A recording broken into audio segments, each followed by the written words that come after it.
Oke guys, sebelum melanjutkan, jangan lupa like dan komen. Dan yang baru bergabung, jangan lupa subscribe dan aktifkan loncengnya.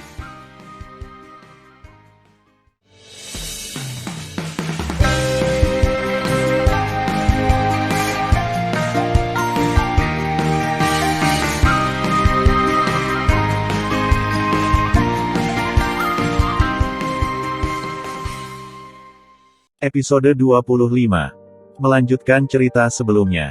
Pada saat ini, Han Chengxuan tertawa keras. Hebat, tombak abadi adalah milikku. Aku juga membunuh sisa-sisa ras dewa kuno abadi, dan menemukan pembunuh tuan muda ke-16.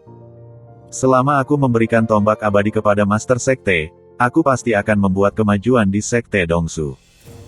Oke, sangat bagus. Saat Han Chengxuan sedang bermimpi tentang masa depan dengan kegembiraan, tiba-tiba, suara lemah dan acuh tak acuh terdengar dari kehampaan. Han Chengxuan, apakah kamu sedang bermimpi? Hah? Han Chengxuan mendengar suara yang dikenalnya, ketakutan. Ketika dia mengikuti prestise ketika saya pergi, mata saya tiba-tiba membelalak. Saya melihat pemandangan yang sangat ketakutan, dan berteriak dengan suara serak, mungkinkah ini dewa kuno yang abadi, garis keturunan yang paling murni. Waktu bisa diputar kembali. Pada saat ini, dalam tatapan ngeri Han Chengxuan, dia melihat kabut darah mengalir mundur dengan kecepatan yang sangat cepat di sekitarnya, seolah-olah terbalik, itu berubah menjadi Tan Yun dengan 7 lubang mengalirkan darah. Saat ini, Tan Yun tidak menggunakan sumber cahaya, karena dia tahu sekali digunakan, dia tidak akan bisa menggunakannya untuk 1 tahun. Dan dalam waktu 4 bulan, dia akan membawa pergi Su Bing dan yang lainnya. Agar aman, dia ingin menjaga sumber cahaya dan kekuatan magis sangkar luar angkasa. Bunuh Laozi dengan cepat. Tan Yun, yang menderita serangan balik dari jiwa Tao Hongmeng, memiliki darah yang bersinar di matanya yang berdarah, dan berteriak ke langit. Boom, boom. Segera, dalam formasi pedang yang telah berubah menjadi lubang besar di ruang gelap gulita, 107 bayangan tombak berwarna-warni yang awalnya tidak aktif itu seperti guntur ilahi berwarna-warni yang jatuh dari langit, melintasi ruang gelap, dan menuju ke arah Han Chengxuan.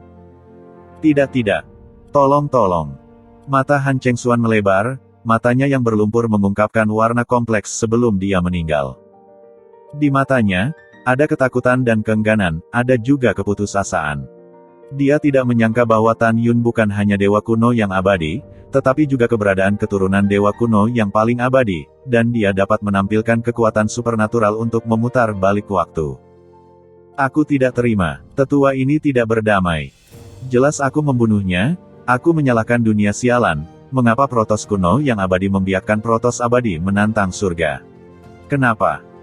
Raungan Han Chengxuan sebelum kematiannya tiba-tiba berhenti, tetapi di bawah bayang-bayang 107 tombak berwarna-warni, tulangnya hilang, dan janinnya hancur.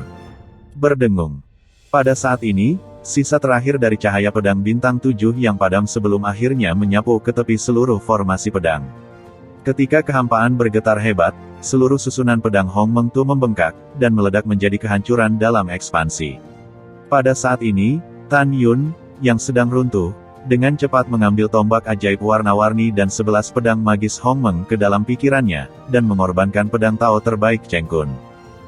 Lihat, formasi pedang rusak. Ya, kamu bilang, tetua agung menang, atau tetua ketiga. Masih layak untuk dibicarakan. Ketiga tetua pasti menang. Di kehampaan Gunung Kunsen yang jauh, puluhan miliar murid batin telah berkumpul, dan mereka berbicara dengan suara rendah. Menguasai. Tiba-tiba, Long Yue, yang terkuat di Sekte Dalam, menjerit kegirangan. Segera, puluhan miliar murid pintu dalam menjadi tenang, dan seluruh udara dipenuhi dengan suara menghirup AC. Tidak hanya para murid pintu dalam, tetapi juga semua tetua dan diaken Sekte Dalam hadir. Mata semua orang mengungkapkan warna yang luar biasa, di mata semua orang, tetapi melihat puncak Kun Sensan, Tan Yun, yang wajahnya penuh darah dan berdarah dari 7 lubang, gemetar dengan senjata tajam. Panggilan. Tan Yun menarik napas dalam-dalam dan mengamati puluhan miliar murid dan ratusan pemimpin senior Sekte Dalam yang telah hadir. Suara kelemahan mengandung rasa sombong. Aku sudah mendengarnya dengan jelas untuk para tetua dari tetua yang hebat ini. Diakon Han Xing Han dan pamannya Han Chengxuan berada dalam pelanggaran yang sama, dan ingin mengambil sumber daya kultivasi Sekte Ilahi Dongzu milikku sebagai milik mereka. Saya mengeksekusi Diakon Han sesuai dengan aturan. Tapi Han Chengxuan khawatir. Saya memberitahu Tuan bahwa dia telah mengambil kekayaan sekte itu sebagai miliknya, jadi saya ingin membunuh yang lebih tua malam ini. Ini adalah gambaran ingatan ketika dia ingin membunuhku. Kamu telah menunjukkannya dengan jelas kepada sesepuh. Tan Yun mengalami sakit kepala yang membelah. Kilasan lengan kanannya memadatkan gambar ingatan. Melalui gambar ingatan, semua orang melihat setiap kata yang dikatakan Han Chengxuan, dan semua murid tiba-tiba merasa bahwa penatua ketiga pantas mati. Tapi sebagian besar tatapan tingkat tinggi sekte dalam merasa ngeri, beberapa menghindar, jelas ada hantu di hati mereka. The Great Elder itu perkasa. Saya tidak tahu murid mana yang berteriak, dan tiba-tiba, puluhan miliar murid dalam mendengar suara pasang surut, penatua agung itu perkasa. The Great Elder itu adil dan ketat. Tan Yun mengangkat tangannya sedikit, memberi isyarat kepada para murid untuk diam, dan berkata dengan arogan, seseorang telah mendengar dengan jelas untuk yang lebih tua. Tetua Agung adalah orang terhormat dari Sekte Dalam, dan penguasa seluruh Sekte Dalam. Siapapun yang ingin menggelapkan dan mengabaikan aturan tidak akan dimaafkan untuk sesepuh Sekte ini. Beberapa hal yang dilakukan oleh para tetua Sekte Dalam sudah jelas bagi para tetua. Sekarang, saya akan memberi Anda kesempatan untuk memasuki kuil saya dalam 1 jam. Jika tidak, jangan salahkan para tetua karena tidak mengingat perasaan lama. Setelah itu, Tan Yun terbang ke kuil Kun di udara.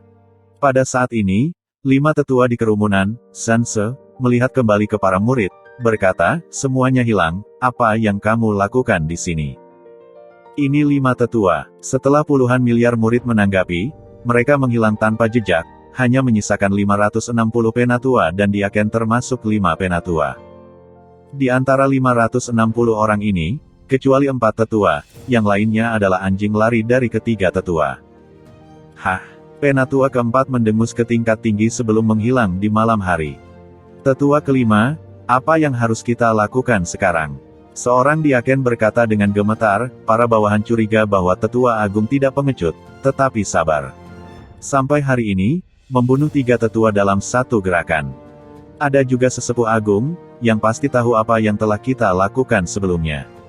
Begitu kita menikam Master Sekte, apakah kita masih memiliki kesempatan untuk bertahan? Kata-kata Diaken membuat lebih dari 500 orang tingkat tinggi hadir dalam ketakutan. Penatua kelima, kamu bisa membuat ide. Ya, tetua kelima. Zanse menarik napas dalam-dalam, melambaikan tangannya untuk diam, dan berkata, sekarang kami tidak punya pilihan selain berdoa untuk kemurahan hati tetua agung dan memaafkan kami. Ayo pergi ke tetua agung untuk meminta maaf. Sejak saat itu, semua petinggi mengangguk setuju, dan mengikuti tetua kelima untuk terbang menuju Kun Sensan. Perubahan sikap pejabat senior saat ini terhadap Cheng Kun tidak diragukan lagi merupakan dunia yang berbeda. Sebelum mereka didukung oleh 3 tetua, mereka tidak menaruh perhatian pada tetua besar, tetapi mulai sekarang, mereka tidak akan pernah berani. Setelah beberapa saat, di bawah kepemimpinan Zanse, para pejabat tinggi terbang ke puncak Kun Sensan, membungkuk ke kuil Kun Sen, dan berkata serempak, Penatua, saya menanggung dosa. Segera, suara samar Tan Yun datang dari aula, tunggu dulu di luar, dan tunggu sampai tetua Ben sembuh. Itu yang lebih tua, lebih dari 500 orang menanggapi. Di kuil Kun, Tan Yun memegang kursi untuk mencegahnya jatuh. Dia dengan gemetar mengorbankan menara Panjun dan memasukinya. Tan Yun mengabaikan permohonan pahit dari Cheng Kun dan Fang Yuan di lantai pertama menara Panjun. Dia tiba di lantai 2 dengan susah payah, memasuki ruang pelatihan nomor 1, dan duduk bersila.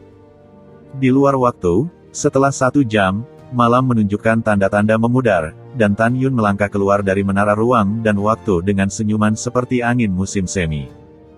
Setelah Tan Yun meletakkan menara Panjun ke dalam lengan bajunya, dia muncul di lobi di lantai pertama kuil Kun. Setelah dipikir-pikir, pintu aula terbuka, bergemuruh. Semua masuk. Tan Yun berkata dengan ringan setelah duduk. Itu penatua yang hebat. Zanse memimpin lebih dari 500 orang ke aula, berdiri di depan Tan Yun dengan hormat. Penatua tidak berbicara omong kosong denganmu. Tan Yun berkata, kamu dan tetua ketiga, Meskipun tindakan yang kamu dan tetua ketiga telah lakukan selama bertahun-tahun bukanlah kejahatan besar, tetapi begitu Tuan mengetahuinya, kamu setidaknya akan dihapuskan dan diusir dari Sekte Dongsu. Buk. Lebih dari 500 orang berlutut satu demi satu, dahi mereka dipenuhi butiran keringat, dan mereka basah oleh keringat dingin. Tetua Agung, kami buta dan tim yang salah sebelumnya. Tolong jangan beritahu Master Sekte masalah ini. Ya, penatua yang hebat, tolong bawahan, ada penatua dan anak di bawah umur di bawahan. Jika bawahan dihapuskan, dan mereka diusir dari Sekte Dongsu, musuh bawahan sebelumnya pasti akan hancur berkeping-keping. Penatua Agung, mohon berbaik hati, kami mohon. Para penatua dan diaken, apakah mereka berpura-pura atau tidak, sedang menangis dan panik saat ini. Kamu membuat penatua yang hebat ini sangat malu. Tan Yun berpura-pura licik, pikirkan, jika aku melindungimu, jika Patriark mengetahui setelah kejadian itu, apakah aku masih punya cara untuk bertahan hidup? Apa yang Anda miliki yang sepadan dengan risiko saya? Ketika para petinggi tidak bisa berkata apa-apa dan tidak tahu bagaimana menjawab percakapan, tetua kelima Zanse berkata, penatua yang hebat, bawahan Anda tahu bahwa Anda kekurangan batu leluhur terbaik, dan begitulah cara tetua kedua dan tetua kedua sering pergi berburu binatang buas di Laut Iblis. Aku tidak tahu bagaimana kamu melihatnya, masing-masing dari kami akan menunjukkan kepadamu batu leluhur terbaik untuk menghormatimu. Katakan saja, berapa banyak batu leluhur berkualitas tinggi yang kamu inginkan. Jika kami tidak memilikinya, kami akan melakukan segala kemungkinan untuk mendapatkannya untukmu. Juga, Penatua Agung, bawahanmu berpikir bahwa selain kekurangan batu leluhur terbaik, kamu pasti memiliki hal-hal lain yang kamu inginkan. Selama kamu mengatakannya, aku akan mencarikannya untukmu. Bagaimana menurutmu? Mendengar itu, diam-diam Tan Yun mengatakan bahwa Zanse ini sedikit cerdas. Kalau begitu, tetua ini akan memberimu kesempatan untuk mereformasi dan menyegarkan. Tan Yun berkata, bangunlah. Terima kasih tetua. Setelah pintu bagian dalam tingkat tinggi berdiri, mereka memandang Tan Yun satu demi satu, menunggunya berbicara. Tan Yun berpikir sejenak dan berkata, iya, lebih dari 500 orang, sebelum matahari terbenam 3 hari kemudian, kirimi saya 1 triliun batu leluhur terbaik. Semua orang terkejut ketika mendengar ini, mereka secara alami tidak dapat menghasilkan begitu banyak batu leluhur terbaik, tetapi mereka punya cara. Penatua Agung, meskipun kami tidak memiliki sebanyak itu, Anda dapat yakin bahwa 100 miliar batu leluhur terbaik akan dikirimkan sebelum matahari terbenam dalam 3 hari. Tan Yun mengangguk dan berkata, syarat kedua, saya ingin atribut es dan atribut api di atas tingkat Dewa Tao, semakin banyak semakin baik. Tentu saja, semakin tinggi nilainya, semakin tua akan membelinya dengan harga 2 kali lipat dari harga pasar. Setelah semua orang mengangguk untuk mengungkapkan pemahaman mereka, Tan Yun berkata lagi, syarat ketiga. Tan Yun memberitahu semua orang syarat ketiga, untuk membantunya menemukan 11 jenis bahan pemurnian. Secara alami, Tan Yun ingin menggunakan bahan pemurnian ini untuk mengerjakan kembali pedang pembunuh dan 11 pedang lainnya. Setelah semua orang mengerti, Tan Yun pasti berkata, syarat keempat adalah membantu saya menemukan setetes cairan pengingat kembali. Kamu ingat dengan jelas, tidak peduli metode apa yang kamu gunakan, 4 syarat harus dipenuhi, jika tidak, kamu akan menanggung akibatnya. Apakah kamu mengerti? Lebih dari 500 tetua tingkat tinggi berkata serempak, dimengerti. Kalau begitu aku akan menunggu kabar baikmu. Aku lelah, kamu harus mundur dulu. Tan Yun melambaikan tangannya. Setelah semua orang pergi, mereka mengikuti Zanse ke gunung sucinya. Di kuil Kun, Tan Yun tampak penuh harapan. Menurut pendapatnya, Sekte Dewa Dongsu hampir dapat dianggap sebagai sekte terbesar dari dunia leluhur tertinggi. Ada banyak sumber daya pelatihan dan bahan untuk pemurnian. Jika lebih dari 500 sekte dalam tingkat tinggi ini dapat memikirkannya, menemukan segala cara, diperkirakan dalam 3 hari, itu akan benar-benar selesai. Saat matahari terbit ke arah timur, lebih dari 500 pejabat tingkat tinggi berkumpul di aula tetua kelima. Tentu saja, ada lebih dari 500 orang di pintu dalam, tetapi 500 orang ini adalah anjing pelacak dari tetua ketiga sebelumnya. Di aula, Zanse memandangi orang-orang dan berkata, ini tentang masa depan kita harus menemukan apa yang diinginkan Penatua Agung. 1 triliun yuan dari batu leluhur terbaik, kita dapat menghasilkan 30 triliun, tidak ada masalah. Jika tidak cukup, kita akan meminjam dari sekte dalam tingkat tinggi lainnya, atau biarkan para murid membuatnya. Kedua, sesepuh agung menginginkan sejenis api dengan atribut es dan api yang kita hargai di tangan kita dapat memuaskan sesepuh agung. Ketiga, bahan pemurnian yang dibutuhkan oleh tetua agung, jika pintu bagian dalam tidak tersedia, kami akan menggunakan hubungan dengan gerbang elit Dongzu dan menemukan cara untuk mendapatkannya. Masalah ini tidak besar. Pertanyaan besarnya adalah bagaimana menemukan setetes cairan pengingat. Cairan leluhur yang mengingat jiwa ini sangat langka. Seorang diaken dengan cemas berkata, tetua kelima, saya kira kita tidak dapat menemukan cairan leluhur. Jika kita tidak dapat menemukannya, apakah kita akan menyerah pada semua upaya kita sebelumnya? Apakah kamu kepala babi? Zanse berkata, bahkan jika cairan pengingat tidak dapat ditemukan, kita dapat mengetahui di mana itu, kan? Pada saat yang sama, kami akan memberi Penatua Agung 10 triliun lebih banyak batu leluhur terbaik. Saya tidak percaya pada Penatua Agung, dan kami akan mengalami masalah dengan kami karena cairan leluhur pengingat jiwa. Semua orang setuju bahwa kelima tetua itu dibenarkan. Setelah konsultasi tingkat tinggi, pembagian kerja dan kerjasama mulai bertindak. Suatu hari berlalu dalam sekejap mata. Seluruh 50 miliar murid gerbang dalam tahu bahwa tetua ketiga telah meninggal, dan kekuatan Cheng Kun benar-benar kuat di gerbang dalam. Tentu saja, kematian tetua ketiga itu juga sampai ke telinga Tuan Fuchashu. Setelah mengetahui seluk-beluk masalah tersebut, Fuchashu memuji tindakan Tan Yun dan membiarkan Tan Yun memimpin Istana Jubao. Oleh karena itu, Tan Yun menahan kegembiraannya dan memerintahkan orang-orang untuk memindahkan Aula Jubao ke puncak Kunsen-san, berdiri berdampingan dengan kuil Kunsen. Dan pada saat ini, Yu Yunxi, yang menyamar sebagai Fang Yuan, juga menjelaskan bahwa Fang Long, sesepuh dari gerbang elit, akan menuju Tan Yun. Awalnya, Yu Yunxi berencana untuk mengikuti rencana Tan Yun sebelumnya untuk pergi ke gerbang dalam bersama Fang Long untuk bersembunyi, dan kemudian berhenti ketika ayah mertua Han Chengxuan, penatua penegak hukum dari gerbang elit, tidak menyukai Tan Yun.